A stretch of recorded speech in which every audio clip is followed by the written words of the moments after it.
or bring your hand down to the ground for a half moon pose. So the hips are open, you're stacking your left hip on top.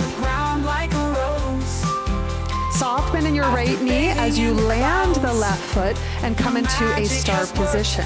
From here, we'll turn the heels in and bend your knees for goddess pose, and we can bend our arms here at a 90-degree angle as well. Good, so as you stretch your inner thighs here, you'll probably feel your quads start to fire up, and I want you to also engage the outer hip muscles to widen the knees. Another breath. And we'll inhale up, turn towards the back of the mat, and we'll switch sides. So our warrior two position now, left knee points to the back, right hip is working to open up. Deep breaths.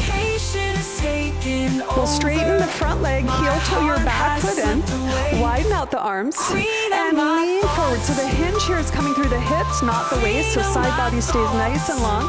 Feel free to grab your prop and turn the chest here. Legs nice and strong, so use your quad muscles. You'll feel your kneecap lift up a